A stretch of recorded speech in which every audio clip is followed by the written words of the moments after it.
suits themselves were monstrous. 15 feet high and crafted of titanium, they were essentially exoskeletal armor that the humans standing within could pilot as easily as moving their own body. Armed with 7-foot-long swords, some of them charged with first light, and massive guns, they could go head-to-maw with a wolf shifter and walk away intact. They were the human army's most valuable asset, and only way of withstanding a Vanir attack. Sandriel ordering him to take apart and mess with the suits had nothing to do with that, though. It had been about pure cruelty and sick amusement, stealing the suits, sabotaging them, and returning them with the humans none the wiser. It was about watching with glee as the pilots squared off against Vanir forces, only to find that their mech suits failed them. Bryce laid a hand on his knee. "I'm sorry she made you do that, Hunt."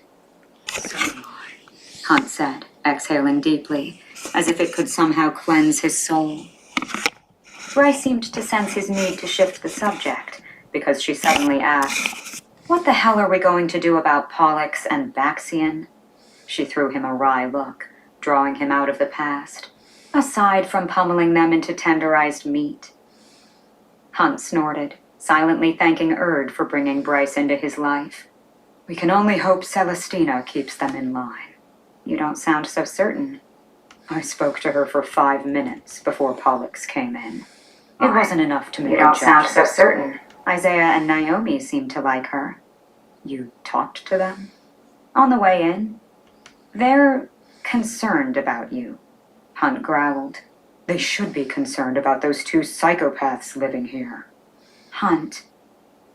The sun lit her eyes to a gold so brilliant it knocked the breath from him. She said, "I know your history with Pollux. I understand why you reacted this way. But it can't happen again." "No." He licked his ice cream again. "The Asteri sent him here for a reason. Probably to rile me like this." "They told us to lie low. Why goad you out of doing so?" "Maybe they changed their minds and want a public reason to arrest us." "We killed 2 archangels. They don't need any further charges to sign our death sentences." "Maybe they do.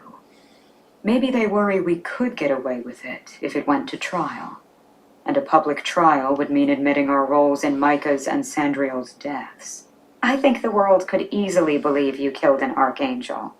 But a wittly nobody half-human like me? That's the thing they don't want leaking out." "I guess, but I just have a hard time believing any of this. That Pollux and Baxian being here isn't a sign of shit about to go down. That Celestina might actually be a decent person. I've got more than 200 years of history telling me to be wary. I can't deprogram myself." Hunt shut his eyes. A moment later, soft fingers tangled in his hair, idly brushing the strands. He nearly purred, but kept perfectly still as Bryce said, "We'll keep our guards up. But I think we might need to start believing in our good luck." "Ethan Holstrom's arrival is the exact opposite of that." Bryce nudged him with a shoulder. "He's not so bad." He cracked open an eye. "You've come around quickly on him." "I don't have time to hold grudges." "You're immortal now. I'd say you do." She opened her mouth, but a bland male voice echoed through the park. "The gates will be closing in 10 minutes. Anyone not in line will not be granted access." She scowled. "I could have lived without them using the gates to broadcast announcements all day." "You're the one to blame for it, you know," he said, mouth kicking up at one corner. Bryce sighed, but didn't argue. It was true. Since she'd used the crystal gates to contact Danica, it had awoken public interest in them, and revived awareness that they could be used to speak throughout the city.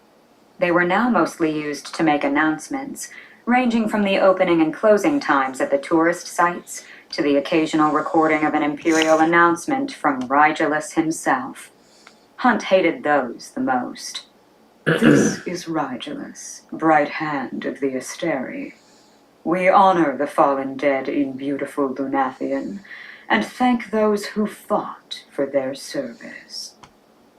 and we watch all of them like hawks, Hunt always thought, when he heard the droning voice that disguised the ancient being within the teenage Fey body. The gate announcer fell quiet again, the gentle lapping of the istros and whispering palm trees overhead filling the air once more. Bryce's gaze drifted across the river to the mist swirling on its opposite shore. She smiled sadly.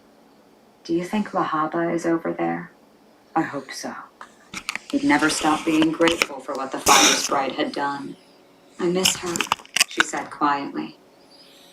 Hunt slid an arm around her, tucking her into his side, savoring her warmth and offering his own. Me too. Bryce leaned her head against his shoulder.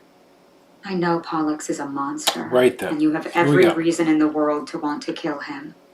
But please don't do anything to make the governor punish you. I couldn't. Her voice caught, and Hunt's chest strained with it. Watching Micah cut off your wings.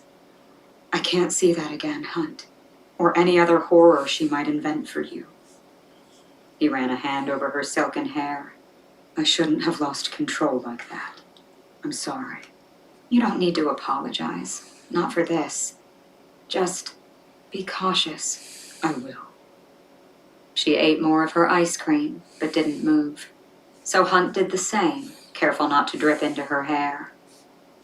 When they'd eaten it all, when the sun was near vanished and the first stars had appeared, Bryce straightened. We should go home. Ethan and Syrinx need dinner.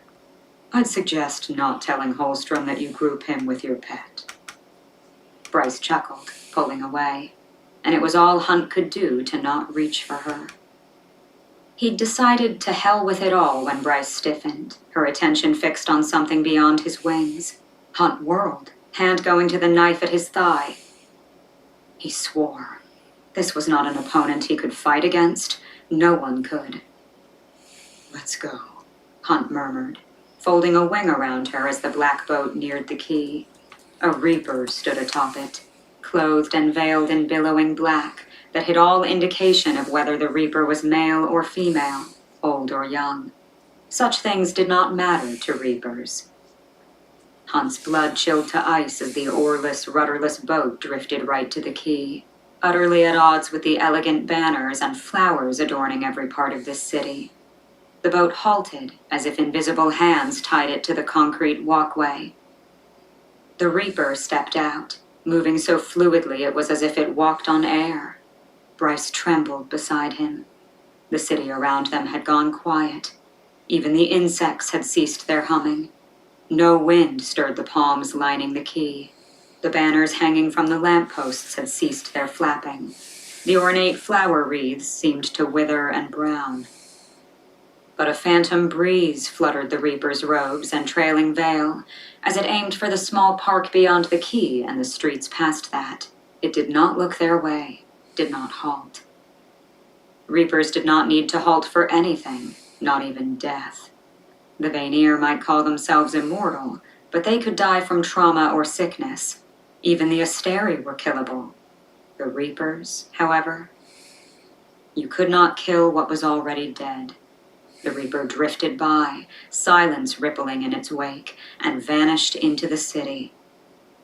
Bryce braced her hands on her knees. My sentiments exactly, Hunt murmured. Reapers dwelled on every eternal isle in the world.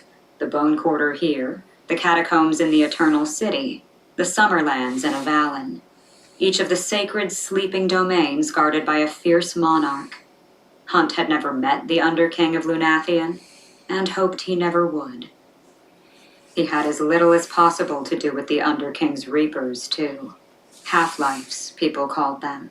Humans and Vanir who had once been alive, who had faced death and offered their souls to the Underking as his private guards and servants instead. The cost? To live forever, unaging and unkillable, but never again to be able to sleep, eat, fuck. Vanir did not mess with them. Let's go, Bryce said, shaking off her shiver. I need more ice cream. Hunt chuckled. Fair enough. He was about to turn them from the river when the roar of a wave skimmer's engine sounded. He turned toward it on training and instinct, and halted when he marked the red-haired male atop it, the muscled arm that waved toward them. Not a friendly wave, but a frantic one. "Therian?" Bryce asked, seeing the direction of Hunt's focus as the mare male gunned for them, leaving roiling waves in his wake.